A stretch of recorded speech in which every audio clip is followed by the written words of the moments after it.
Story. Hey, it's Krissie Bee, your friendly neighborhood journalist.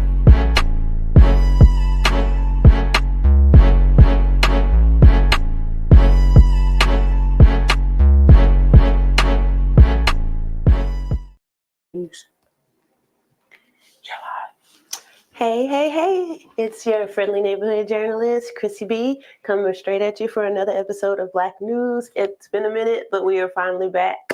Shout out to MTS Network. Shout out to Hood Warrior in America, who's actually in our 6th year in production. So shout out to everything that we do have going on. Y'all know how we do at Black News. We like to sit down, kind of talk to you guys a little bit about what's going on in all the headlines. We like to cover some sports. We like to cover entertainment, pop culture, health and fitness, some feel-good stories, some what the fuck stories, strange but true news. So we are just going to go ahead and jump right into it because we have a lot of news to cover. So we're going to go ahead and start off with sports. Your girl got categories now, y'all. Look at that. You see the production of it? So let's talk about Miss Johnny Reed. Miss Johnny Reed is a 61-year-old Black woman from Florida who is still, to this day, running track. She's a high school graduate from Clewiston. She's a college state attorney's officer. In 2023, she set the world record for the 60-meter event in the USA Track and Field Masters Championship. And she completed that race in 8.49 seconds. So 2023, she would have been like, what, 60? Mm-hmm. It was quick maths. Yeah. It's 2 to 4. She's 61. Yeah. So she clearing fields in 8 seconds at 60. I can't do that at my age. I can't do that. But some of the things that are up under her belt, she's ranked the number 1 athlete in the world for the 500 and the 100 meter run. She's ranked number 1 athlete in the U.S. for shot put in the senior category.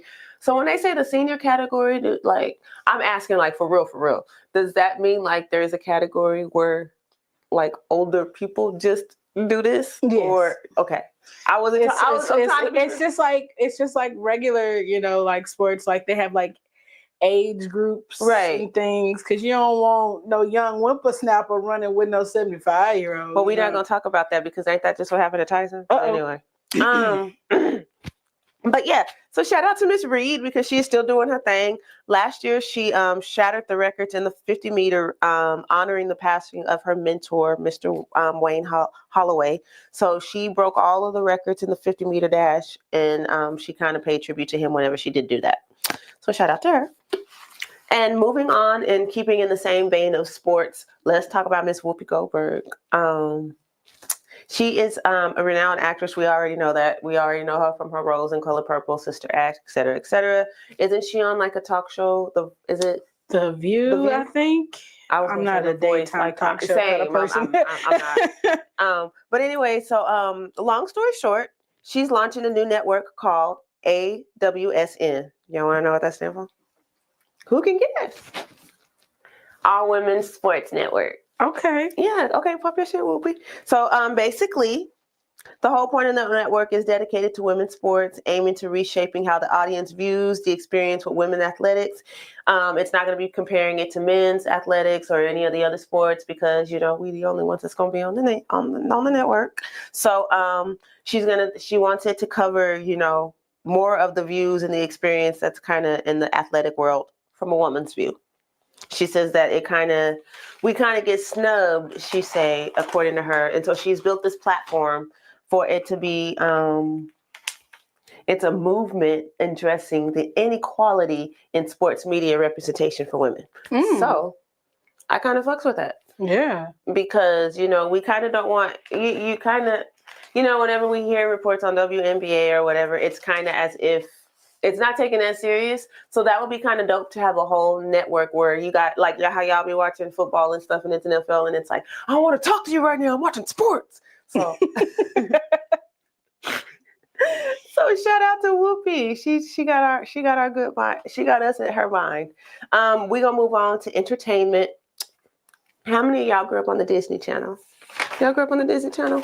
I didn't grow up on the Disney Channel. I'm not gonna lie to you. I'm a PBS baby. Shout out to Arthur. My kids did. So I feel like Arthur was black though. I'm just saying. The whole crew was black. Definitely was. Buster was black too, even though Buster was white. Buster was he was black. light skinned. Yeah, he was light skinned. So but if you grew up in the Disney era, then you know, am I saying her name right? Skai Jackson? Skai Jackson. Did y'all watch Hey Jessie? Is that how that goes? My kids watched it, the Jessie show. She was Zuri on that show. When she started the show, she was like 4 or 5, her character. Well, anyway, long story short, homegirl is pregnant. And so everybody is kind of giving her a lot of backlash for the baby daddy that she picked. And so she's been in headlines for that heavy. She's 26. She's 22. Mm-hmm. She's 22. And she's expecting her first baby. It ain't my business, but it's news. So we're going to report on it. So everyone's giving their opinion. And then it shows her dude. I can't find his name anywhere. That's what's crazy. Like, I don't know what his name is. What's his name? Y'all know his name? If y'all know his name, let me know. But I can't find his name anywhere. But it actually says that she's keeping her baby's father identity anonymous. But I don't know how it's anonymous if we can see this redheaded light-skinned man in all these pictures posting with this $77 on the floor, and he's doing hood nigga poses and stuff everywhere. But congratulations, Miss Jackson. You look cute and stuff with your baby bump. Trick Daddy. I never thought I would see the day when I would be reporting on some stuff that Trick Daddy said in 2024, but here I am.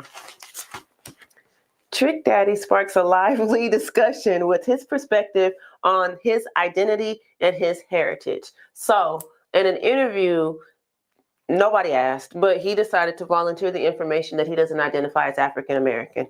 And okay, that's cool. That's your... And it was going so well. It really was. He's like, the African American label, it just doesn't resonate with me as much as it would because, you know, if you would just call me American because I was born on U.S. soil. I get that part. He lost me on this part. I'm trying to figure out how the fuck Afro got put in the front of my motherfucking race. Oh. What? And he meant it. Like, why did y'all put Afro in front of his race? Not African or nothing like that. Not like you was calling him Afro, African. like the hairstyle. But why did you say Afro? But isn't even the Afro style, isn't that from Afrocentric? Like it still derives from Africa.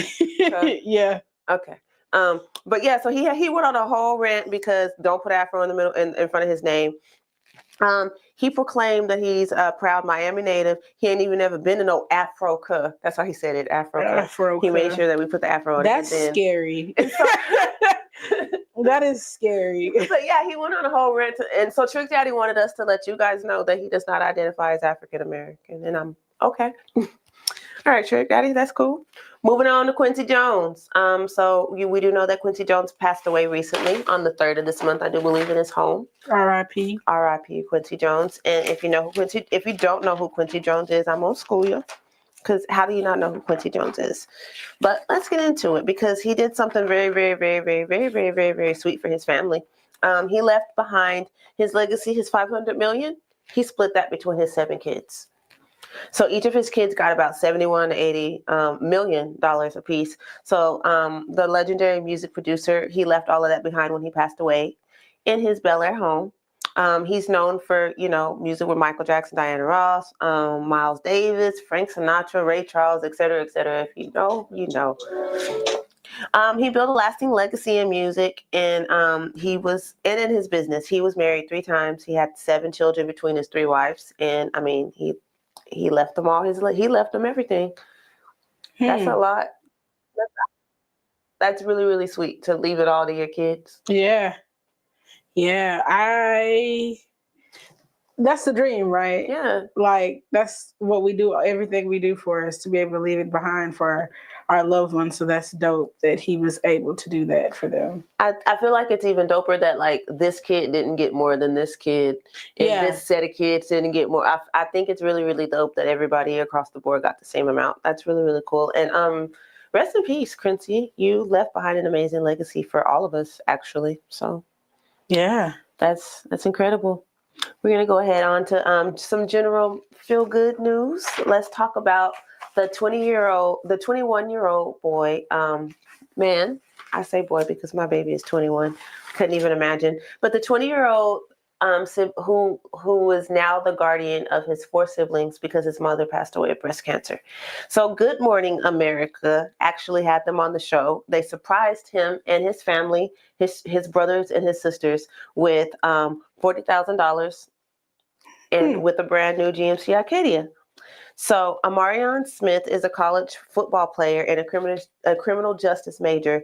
He promised his mom that he would keep his family together whenever she did pass away. His siblings' ages are 16, 15, 11, and 3. He has a 19-year-old sister that does help out. But as far as the ones that he is legally the guardian of, he's got 4 siblings, and he's their legal guardian. Wow. So they stepped up. Good Morning America stepped up, and they surprised the whole family. They gave him a trip to Disneyland. They gave him everything that they needed. Could you imagine waking up to $40K to your Cash App? Mm-hmm. I say that because literally that was in the notes. Like that was how they surprised him. It was in his cash. Like, that's crazy. I mean, my Cash App is KB84. Do what you will with that information. Good Morning America. This is Hood Morning America, and do what you will with that information. We're big fans. Cash App. But that's like, really, really cool.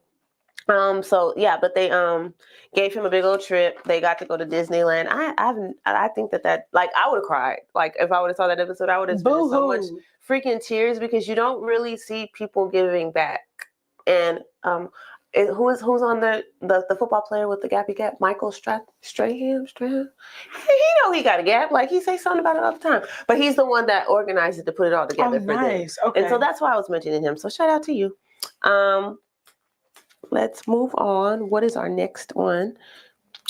A black professor creates children books that help children deal with loss, like divorce and death and etc. So let's talk about that because she does it for, she's got a reason for creating it. It's not just because she wants to create books about dark stuff. So Miss Holloway is a professor at Alabama State University. She's got 30 plus years of teaching experience. She wanted to create literature that helps social workers, mental health professionals, teachers, administrators, etc. Discuss the concept of loss with small children. So she came out with the book, Little Miss Linda Copes with Divorce, and Little Miss Linda speaks about death. And so it had me thinking like back to, losing family members or to having like big old shifts in life, but being a child. Nobody really stopped and was like, hey, little person, how do you feel about everything that's going on? Yeah. It was never really discussed. And so I feel like these books would really, really, really help because even in my divorce, like I don't, like now that I'm thinking about it, I don't really remember at that age when they were smaller. After that, of course, we had talks all the time. But like when it was first fresh and everyone was like 4, 5, 6, whatevs. I don't remember being like, hey, buddies, how y'all feeling? Yeah. And like, that's kind of messed up. We should really be more mindful. But these books kind of help open up that topic because if you're a parent that reads to your kids all the time, I guess that would be the story, the topic, that would kind of like a cushion to kind of break the ice with it. I definitely think that would have been beneficial like when I was a kid because like I was raised by my grandparents. So like I saw death all the time. It felt like my grandfather had 13 brothers and sisters. You know what I'm saying? Like, I felt like I was at funerals all the time, but not really understanding or being able to process the emotions that I'm feeling because, I mean, I see everyone around me is sad. Mm-hmm. I see that, I realize I'm never going to see this person again, but just being able to have a dialogue about how it really made me feel like I didn't get that. So I definitely think these books will be super beneficial for kids, for sure. And just going back to school, you know what I mean? Of course, there's counselors, and we always inform the counselors, just a heads up,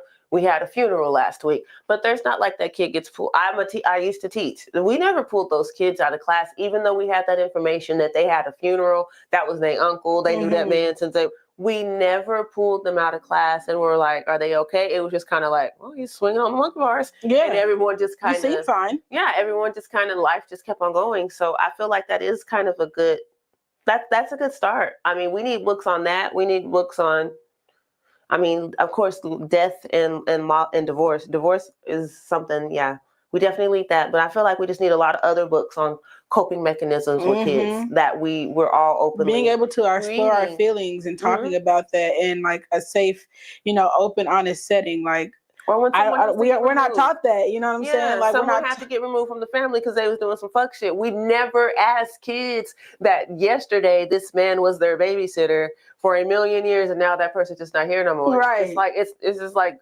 go play. Right. You So just and so is be gonna come resilient later and bounce back. And you're you're like, just oh, okay. Whatever. We never asked any of those questions. So I feel like we need some kind of kid appropriate literature for that. Mm-hmm.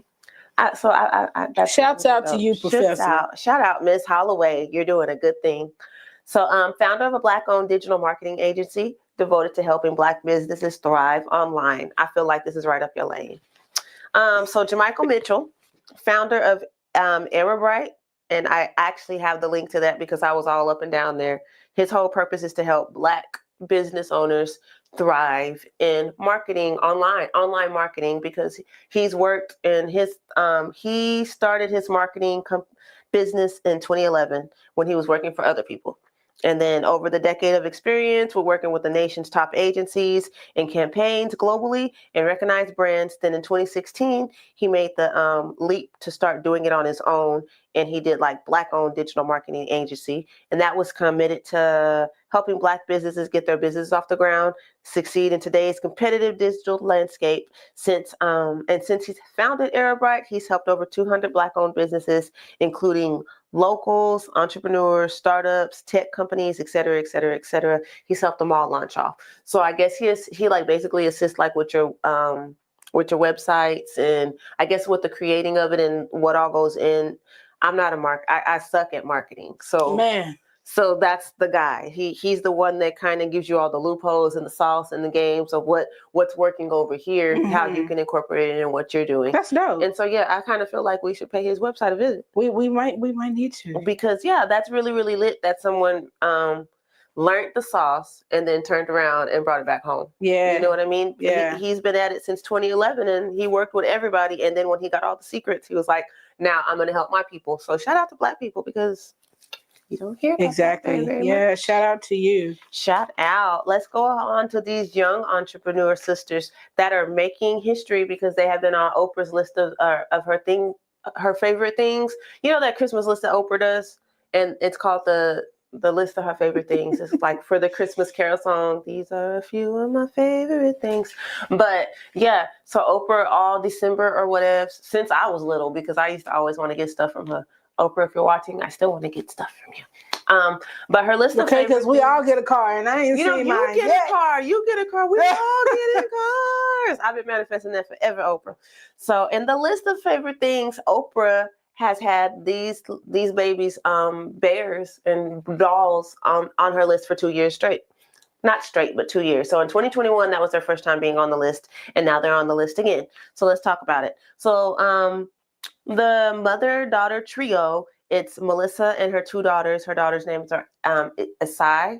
I hope I'm saying her name right. ESI. And I only say that because her sister's name is Africa, so I know her name ain't Essie. So Skai and Africa. I'll do a fact check in a little bit for y'all. But so their dolls are called the Cuddle Bee, or that's the dolls that are on the favorite things. That's but the whole brand is called Origin Bees. And Origin Bees is actually an acronym, and y'all rock with me because I'm gonna tell y'all what it stands for. Okay. Origin Bees, it's our representation is just as inclusive and it's just inclusion, normalizing, beautifully empowering every soul. So boom, check it. These girls went to an all-white school. Whenever they were at school, they didn't have any representation. Nobody looked like them. Nobody dressed like them. Nobody talked like them. Nobody's hair was like theirs, and they were very, very small. And after a while, it started kind of wearing on confidence. It started kind of making them inverted, and their mom peeped that, and she stepped in, and she helped them make a business with dolls and their brand that looks like them. And so that's where their brand came from, Origin Bee, and that long acronym. We love a good acronym. We do. We love an acronym. But I love that. And so the Cuddle Bee collection, it's actually little animal dolls and little Black babies with little froze and stuff. And those are actually on Oprah's list of favorite things. And if you know about the list of favorite things, Oprah gives all of that stuff that's on her list to everybody that's in the audience. So if she names it, then she's like, y'all are all getting dolls. So y'all go on down there and get y'all some dolls. Call us when you're giving out cards, Oprah. Oprah. Call us, okay? You know, please and thank you. Akia Sedona. That's all. That is it. That is all. I ain't picky. So we're going to go ahead, and this one is a little bit more of a heavier story, so I'm just going to give a trigger warning because it had me in tears whenever I was writing it. Because at first, whenever you see it online or whenever you just see the headline of it, it kind of seems like, what? But let's go ahead and dive into it. So an AI chatbot pushes a teen to unalive himself, and his mother not only wants answers, but she wants the creators of the app to pay. 14-year-old Sewell Setzer took his own life, and the last thing he did before doing so was took out his phone and he texted his chatbot, who had actually became his closest friend. He had become increasingly more isolated in the months passed from his real life, and he had been engaging in highly sexualized conversations with this bot whenever they checked his phone. According to the wrongful death lawsuit, he was openly discussing being suicidal with the bot and how he wanted a pain-free death. He named the bot after the Khaleesi on Game of Thrones. He named it Daenerys Targaryen. So if you know that show, that's what he named the bot after. And he called her Danny for short. And it still sounds very, very one-sided until you hear more. You just keep following the story. So these are the last. This is the last moments before he took his own life. On February 28th, he actually told the bot that he was coming home, and the bot actually encouraged it. He texted the bot, "I promise I'll come home to you. I love you so much, Danny." The bot texts back, "I love you too. Please come home to me as soon as possible, my love." He texts the bot back, "Well, what if I told you I'll come home right now?" She texts him back, "Please do, my sweet king." Seconds after the bot told him to come home, he shot himself. Whenever you okay, so let's keep on going. So the Character Technologies is actually the company that's behind creating this bot. It's an app that allows users to create a customized character to interact with those who created it. Not only to interact with those that created it, and to interact with others. It is created to feel human-like and alive. That is the whole point of this app. It's targeted at children, and the whole point of the app is to remember the things that your child is saying and to repeat them back, like later on in later conversations. So this is the description that's actually on Google Play. Imagine speaking to a super intelligent, lifelike chatbot character that hears you, understands you, and remembers you. We encourage you to push the frontier of what's possible with this innovative technology. His mom's attorney says that the company engineered a highly addictive and dangerous product and targeted specifically to kids.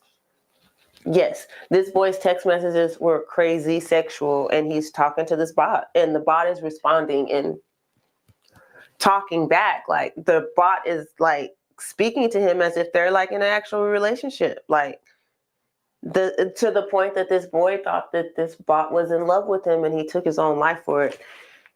That shit's crazy. Wow. So what are your thoughts on this? I think it's scary how much technology is advancing and people aren't really educated on what the potential of technology can be. And especially when it comes to like children and things that are being created for children now, like technology is behind a lot of that. And so it's hard to monitor it for one, you know what I'm saying? Mm-hmm. But it's like, how can you create something for kids that will harm them in this way? You know what I'm saying? Like, are you that greedy that you don't care about the lives of these kids? You know what I'm saying? And that's a shitty place to be in as a parent. I'm sure. I can only imagine. Like, now you're like, who do you blame? Where do you start? How do you, like, what do you? I'm gonna tell you right now. When I seen it online, I disregarded it because, like, It sounds like some crazy shit. It sounds like some crazy stuff. And I ain't even voiced it out loud, but I feel like even I owe the mom an apology because in my head I was like, now how you let your son get attached to a computer? Like, you know, but I mean, it's just like video games. Those were inside thoughts. But then upon reading this, and it's like, no, you guys purposely created this and application for that. And targeted impressionable minds. Mm-hmm. You did this. And so I don't see a way where she wouldn't win the lawsuit, but who the fuck cares about winning when your kid is gone? Yeah. And your kid is gone for taking his life because he was in love with a bot. Right. Like, there's not any amount of money that's gonna make that shit okay. And not only that, but it's like on the one hand, you just proved that your technology fucking works, and I don't see you guys stopping. Yeah. Because you just proved that, I mean, it's that convincing. But on the other hand, your fucking technology is that fucking convincing, and that shit is terrifying. Especially, baby, I had my son's phone. I was like, what me? Let me make sure. Like, I was all up in that. Like, and like what you said, that doesn't matter. There's no defense towards it. Yeah. Everything is technical. Everything is technology. Yeah. They're sneaking it into now. everything. It doesn't matter. And that is a scary place to be as a parent. Like, as a human. Yeah, I've seen some AI things, and it's like, on the one hand, wow, that's impressive. It's but on scary. the one hand, oh shit, that's scary, and that's the beginning stages of it. Right. Like, nigga, I thought that was Will Smith. I've seen some yeah. Like, and that's when you think about it, and you take the celebrity, oh, that was a celebrity doing something. But when you take all of that away, and now people can recreate videos that look like this shit really happened when that shit didn't really, that is scary. Like, yeah, very scary. It's a very fucking scary place to be right now. I don't like it. I don't like it at all. And my there heart should definitely goes be out rules to her. and regulations for, technology, and unfortunately it really isn't, because a lot of it's so unknown. You really don't know it until you stumble across it. You're like, oh shit, I done came across something that could be something. Like, but there should definitely be like safety measures, especially when it comes to like stuff that's created specifically for children. And so let me tell you what, they done updated their terms and policies too, and this shit made me want to slap my screen when I read it too.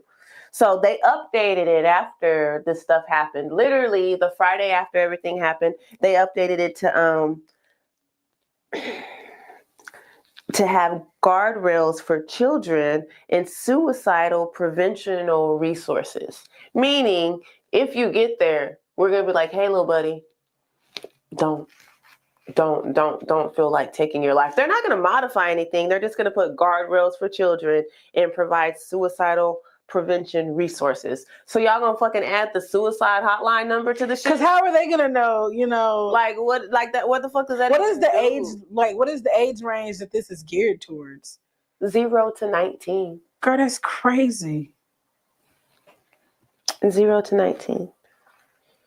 And so a lot of other parenting companies are under fire from this that you might even know of, because they helped develop the app. The Alphabet, Google, you know how Google has Google Parent? Mm-hmm. The Alphabet one is like one of the main ones on there. They're under fire because they're on this lawsuit as one of the co-creators of the apps. Should be crazy. Make sure you guys are watching whatever your kids are doing on these apps, because some of this stuff is just, it's scary now.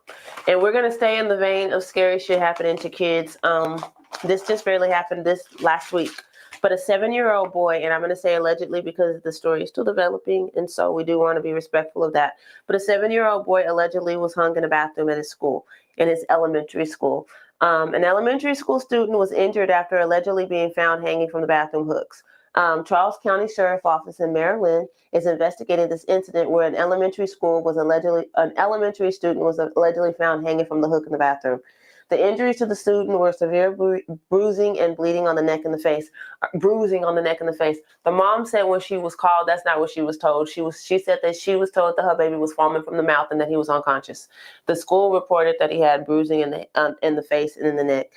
It's all up in the air right now. I don't know what the hell to believe, but what is being reported by the school is that the 7-year-old boy was in the bathroom, and him and another student were in their horse playing, and somehow in the horse playing, the boy's jacket got stuck on a hook, which ultimately ended up hanging him. And so Yeah, that's what the school is saying. That the boy was choked on the hook. Like, say you got a hook on your door, like his jacket just, I don't know how it got up there, but they was horse playing, and that's how he ended up getting suffocated. It was around his neck and shit. The family want answers. Ain't nobody got none. The school is saying that that all the false stories are the reasons why they don't want to speak on it, because a lot of shit was put out there before they got a chance to put the real story out there. So they said that they're not talking on it right now. The mother wants answers because she's like, well, she want to know what the other little boy was saying. The playground and the streets is saying that this little 7-year-old, when he goes to the restroom, that he had already been being picked on by bigger kids, and that the other boy that was in the restroom was a 4th grader. So why do we have a 7-year-old? Because 7, if I'm correct, 7 is 1st, 2nd grade, right? Mm-hmm. Okay. So why this first grade, 4th grade, horse playing in the bathroom, and now a baby is hung?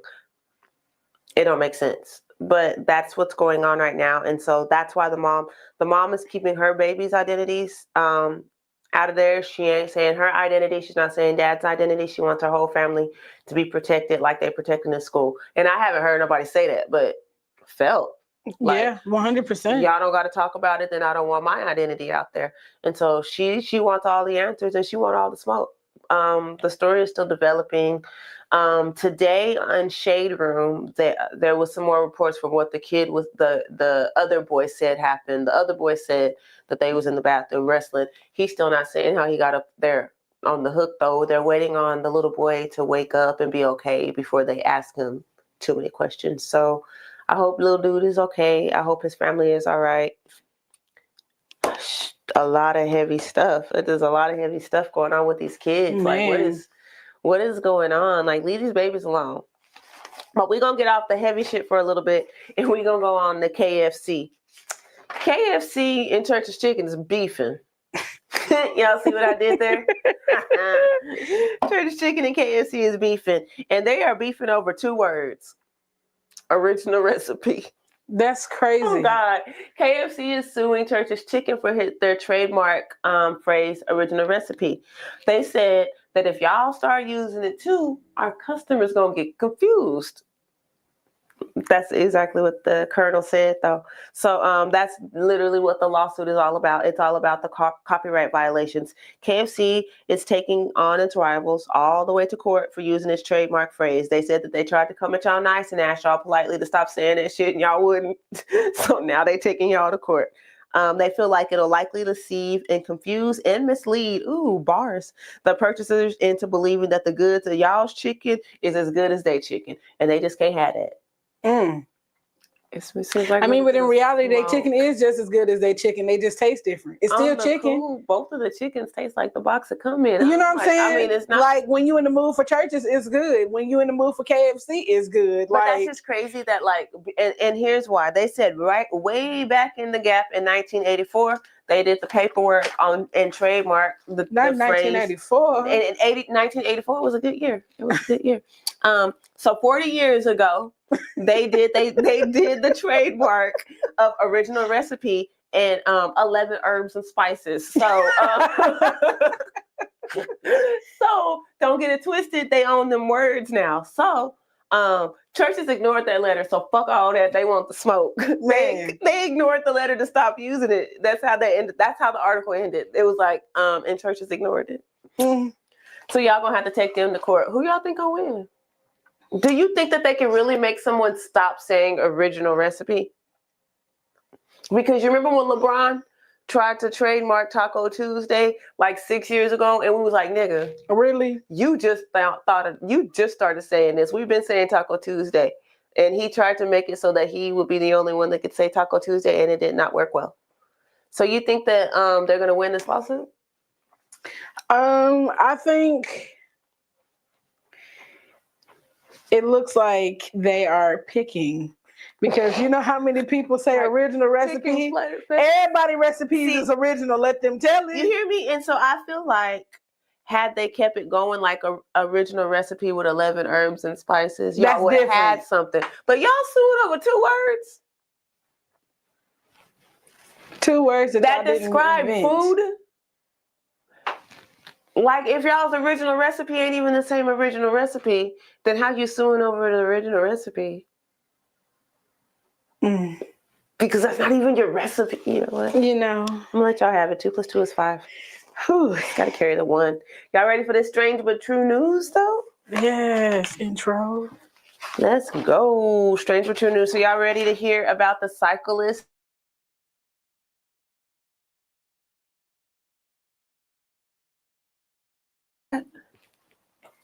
Go. Hey, strange but true news. So let's talk about this cyclist that got hit by the ambulance, and the ambulance that hit him charged him to take him to the hospital. Could you imagine? That's jacked up. Freaking imagine. They billed him $1,862 to take him to the hospital after they hit his ass on his bike. Now, granted, they weren't going that fast. They was going about 10 miles per hour, but it still broke his nose and it still scraped up his little body because he wasn't, but I think he was in his 60s. I'm lying. Lil William was 71 and y'all knocked him off his damn bike. So he was on his bike and he was hit by the Columbia River Fire and Rescue Ambulance. The irony in that of the rescue hitting you. But he was hit and then you still got to pay for it. Yeah, he was hit by the ambulance, and then the ambulance took him to the hospital and then billed him for the ambulance ride. That is wild. The audacity. I would sue. And he did. I bet he did. And he sued for everything. $997,000. Wow. Oh. He sued for the cost of that ambulance bitch ass ride. He sued for the medical bills, and he sued the rest for pain and suffering. And I hope he gets all his coins. He should, because why would you play with him like that? Why would y'all even play with his gangster like that? First off, like, you have to be so apologetic for hitting somebody when you were in an ambulance because you still have your job. William didn't say nothing because y'all was still at work. And then to send him the bill, you know why? See, William should have snitched on him. They didn't even know that the ambulance that hit you was the ambulance that hit you. I would have told. I would have told it. You see? As soon as I came to, where is the folk that hit me? Because they brought me here. I just want to talk to you for a little bit. Just bring them in the room. Tie your hair up. Tie your shoes up. Let's go. I would have went ham, Will. I would have went ham. But I'm glad you're feeling better. And I hope Will gets his coins. And man. If you do, holler at a player we see on the streets, okay? We're going to help you pick out a better bike.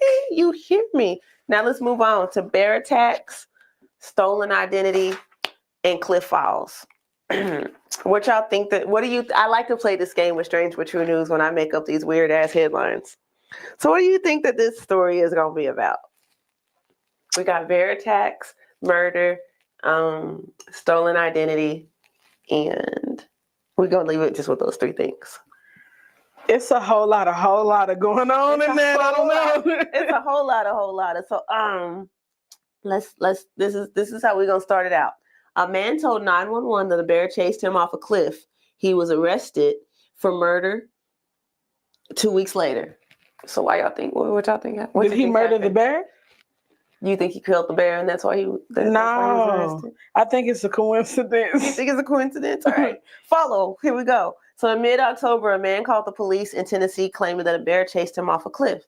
The authorities say that when they arrived on the scene, they found a whole different man's body. Wow. And this sparked a multi-state manhunt that lasted all month. So Nicholas Wayne Hamlet was 45. He befriended and he lured his victim into the woods, and he took his life and his identity. He was using an alias. He was using a different alias when he met dude. And he already had a lengthy criminal history, and he was already on the run from an Alabama parole violation, which would explain why he didn't tell the nigga his real name. So after another warrant was issued for his arrest for first-degree murder, $5,005 award tip for leading to his arrest. That's when the community was like, "Oh shit, let's help find this man." So he was money. I always do. You hear me? So he was considered armed and dangerous. Everybody been looking for him all the month of October, and then on Halloween he showed up in the hospital. But we gonna rewind back. So they found him in the hospital, but we gonna get there. So yeah. So let's talk about the dude that he said fell off the cliff. So this is what this dude did. He called 911 for bro and was like, My friend fell. Ah, no. A bear. Or no, he was a bear. A bear was chasing me and I fell and I'm about to fall in the water. Somebody come help. And so they were like, oh no. And when they went over there, it wasn't even him, but he called because he had killed that dude. And he just needed somebody to, go check and see if homeboy all right. So he killed him and he called the cops and told the cops that he was chased by a bear, fell off a cliff, and yada, yada, yada. So the cops went there thinking they were going to find him. Turns out they found the dude that he killed. So now the cops are looking for him because he killed dude. Of course, you done left your forensics and everything behind. CSI done pulled up on the scene. Horatio done his thing. So now they know that you are involved. Why would you even call the cops? Wasn't nobody even looking for this man? But let me stay on the story. Let me stay on topic. Let me stay on topic because you criminals piss me off. So anyway, so upon finding him, the name that they found was Brandon Christopher Adrande. That was all the ID and the information that was on this dude's body. So not only did he kill this man, he put some fake IDs and shit on this. Why did you give him a fake identity? He took his real IDs, put some fake IDs on him, and left him for dead. So here's my question, because we finna go down this rabbit hole. I'm wondering if the fake identity that he left on the dude was the fake identity he was using when he met the dude. Like, were you trying to fake your death? Because if you were, so what did he do originally to get into this hot water that you stealing people's identities and killing them? Now this is gonna be a Netflix movie. It's coming. I got some more. But my thing is, if you was gonna fake your death and run, why call 911 and alert them? No one was looking for you. Leave the IDs on the dead man that floats in the river and gets all puffy and bloated, and now we can't describe him. You don't watch enough shows. You ain't got Netflix. Because why? World's dumbest criminals. You gave them a timeline. You was like, hey, I'm over here. Go find me. And they went right over there on your dumb ass. And of course you weren't there because you was running. So anyway, around Halloween time, they've now put it out there, this dude is armed and dangerous, make sure y'all, and they done scared the whole little town. So his mugshot is everywhere. And so this is how he gets found. How did they get his mugshot? See here, okay. So there's something missing in this story. Because how did they figure out who he really was? Because the identity that he had, that he threw on that dude, was the one that he was driving around with like a dummy when he was running from the cops in Alabama. Okay. So he was trying to kill himself off. Mm-hmm. He's trying to kill himself off. So he's trying to leave that identity on dude, but to call anyway, I don't understand the whole calling 911 to let them know that the bear, I don't know why you put a bear in it. Why is the bear catching strays? Anyway. But okay, so November the 4th, Monroe announced that the victim and the real identity's name was 34-year-old Stephen Douglas Lloyd, a Knoxville, Tennessee foster child. Or he ain't a foster kid anymore, but he was in and out of foster homes. Mm-hmm. He was adopted by a good family, but he had trust issues, mental issues, and reactive attachment disorder. And I looked that up, and apparently that is a thing where you have you super duper get clingy dingy to somebody that you meet because of all of the abandonment issues and things like that. Like it's a real life abandonment issue. So Buddy just gravitated to this dude, and he killed him. But so they don't know how long they knew each other before he lured him into the woods for his identity and to take his life. But he had blunt force trauma to the head. The injuries were not consistent to a bear attack or a fall from a cliff, like dude said. He was going by the name Joshua Jones. He had already been charged with attempted murder in the past. He was sentenced to 20 years in prison in 2012 and paroled in 2016. See, y'all let the wrong motherfuckers out of jail. Y'all always trying to parole somebody. Y'all always trying to pardon somebody. And look at it. Now this nigga running around telling folks the bears is biting folks and it's him. But anyway, so the reason he went to the hospital was because he was dehydrated. And that's how they found him, because the nurse recognized his damn mugshot and recognized his face from all the wanted posters, and she called 911.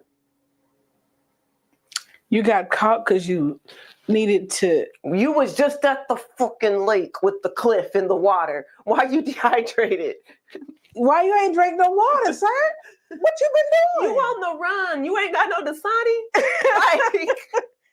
Come on, gang. But that's how that wild chase ended. So, so basically he killed off that guy because I guess he watched some movies, but not the movie all the way through. He figured if he killed off that guy with his identity on him, that the rest of the world was going to assume that was him and they were going to stop looking for him. He thought wrong. Yeah, apparently, because very, very wrong. It pisses me off so bad, bro. It pisses me off so bad. So my last story of the day is kind of a reminiscing story from back in March. But now we got the closing arguments of what really, really went down. So in March, I covered a story about a weird-ass case in Long Island where the body parts were dismembered and found in different parks and different places in Long Island of a couple. We initially thought it was mob shit that happened. They had gotten into some trouble with the mob, and that's why their foot was over there. And that's why her arm was over there. That was our story. We were sticking to it. And then we got a monkey wrench, and we fell deeper down into the rabbit hole, and they told us that it was some homeless folks that did this shit. And then they let them go, and we was confused because why did they let them go? But apparently there's a law where if you can't afford a bail or if it's something about a law where that has to do with your bail. And so they let all 4 of the folks that they thought did it and that they saw on the cameras doing it, they let them go off. Like they could go, but they had to not do nothing else. Then later on, they went and got 2 of them, but not the other 2 people. They got 2 of them, which are the ones that they got for this shit. And here's what really, really happened. So 30-year-old Jeffrey Mackey and 33-year-old Alexis Nieves, they both got second-degree murder for this. They were 2 of the 4 people in question, initially released with no bail or whatever. So 53-year-old Malcolm Brown and 59-year-old Donna Keneally, mob ass names. Donna Keneally, those were the 2 people that they killed. So they killed them in their home. They're on surveillance going in and killing, or not going into the home and killing. They're on surveillance with the bag, dragging them into somewhere else with all the body parts and shit, with cleavers and knives and butcher's knives and stuff on surveillance, and the cops still let them go. But anyway, so drugs was involved with both the defendants and the victims. So I don't know if it was like some big ass drug party that went wrong. But long story short, they said Jeffrey killed everybody and she just chopped motherfuckers up. He killed them, and then she was hitting everybody with the meat tenderizer. Yeah. Yep. And so for 3 months, people that just lived in Long Island was just walking by like parks and shit and jogging, and like a little kid found a foot, somebody else found an arm, somebody else found this. So what happened is they got in a drug panic, and I said it was drugs, so I guess I was right. But in a drug panic, they tried to hide the bodies. So they stayed up chopping them apart. That is crazy. To hide the bodies because they're high. And so that's all that happened. And Malcolm Brown's cousin is actually one of the defendants in question because he was there. So you was there when they was chopping up your cousin. I don't know if he was high too or what was going on, but apparently all 6 of the folks was high. So what they found on them were meat cleavers, butcher knives, and blood, body parts, and then that surveillance video of them transporting body parts back and forward. So why y'all let them go if y'all had that the whole time? Her bond is set for $10 million. His bond is set for $1 million, or backwards. His bond is $10 million. Hers is $1 million. But I've never seen it. His says cash. So does that mean somebody's got to go in there with $1 million in cash? Y'all ain't getting out of there. You ain't getting out of there. But this definitely does conclude our episode of Black News. I did want to make sure that I ended it with that because we have been covering that story since March in Strange But True News. Shout out to everybody that has been following us. Shout out to everybody that's been rocking with us. If you have any other stories that you want me to cover, as always, you can just message us on MTSN Black News. You can give me those. Like a lot of these came from there. Thank y'all so much. I checked the inbox, Charlotte. And if you guys have any stories you want us to cover, if you have anything you want us to talk about, you guys can just hit us up and let us know. I'm Krissie Bee. We're going to go ahead and get out of here and let y'all go home. Y'all have a good night. Peace.